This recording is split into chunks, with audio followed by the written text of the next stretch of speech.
So if we had a longer session today, I would tell you to go ahead and break out and do that assessment. I know a lot of you have already done it, but it will be in the link. And I'm interested to see what your answers are. The last person who did this assessment and got back to me first and sent me an email with something at the end that I'll show you, I sent them a t-shirt that says, "Call your therapist."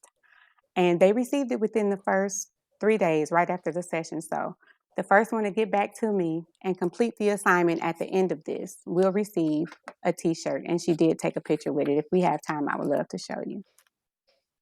All right, so compassion, satisfaction, and fatigue. This is talking more about that assessment that you're going to do later on. And so we're going to move on to self-care. Social workers and everyone else, therapists, moms, dads, lay people, whatever your jobs may be, self-care is very, very important. But there's been a change that affects social workers especially. The NASW's Code of Ethics has made some changes, okay? Professional self-care is paramount for competent and ethical social work practice.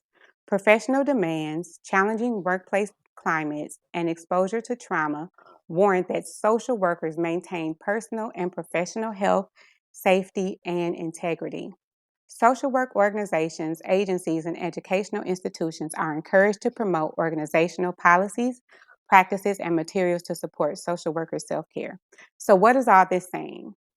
What this means is that if you get called to the carpet, if you get called to meet with your board and you have some issues and it seems as though you have not been taking care of yourself, they can request to see how you've been maintaining self-care. If they believe you have not been maintaining self-care in a way where you can do your job accordingly, there can be some consequences to that. How will you be able to measure it? How will you be able to prove it? If you're asked to stay late at work on a regular basis, if you bring your notes home, okay, I'm speaking to the choir, I'm speaking to myself, right? If you bring your notes home because you didn't have time to finish it in the office, if you find yourself in a position where you're doing things outside of the normal work hours and you feel overworked or you're doing a job of 3 and 4 people, you can be called to the table because this is going to eventually affect you. And unfortunately, we're not going to have our supervisors there explaining to them, well, this is why ABCD happened, right?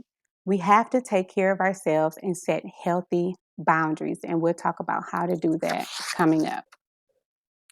No matter your profession, having a listening ear to help you process your week is essential for maintaining your optimal mental health.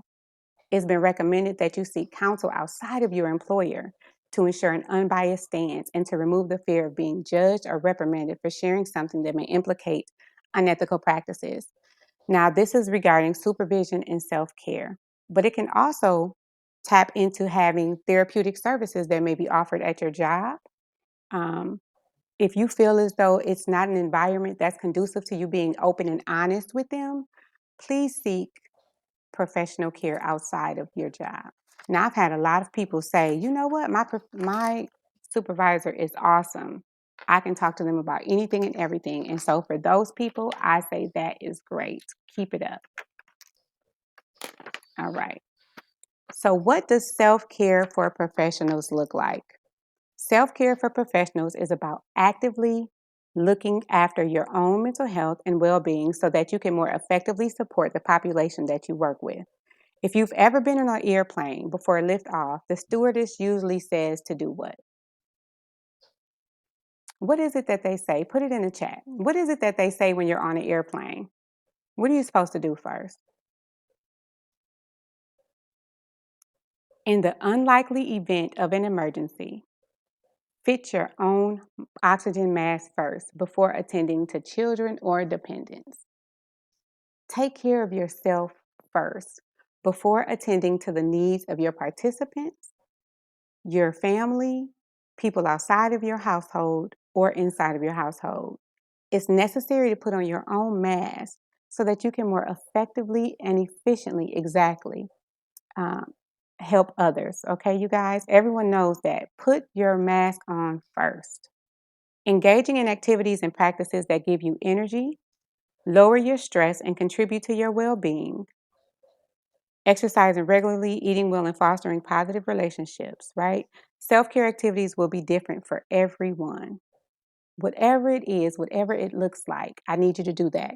Some of us may not even have a baseline because we've never had a plan to take care of ourselves. And that's something you'll have an opportunity to do. One major thing to remember is that you need to start doing these activities before the crisis hits. So you can't be in the middle of a psychotic break trying to make a list of self care things that you need to do. Okay? You need to notice when your stress is manageable and your physical and emotional well being is enhanced. Making a commitment to your health and well being for today so that it helps you in the future. Okay?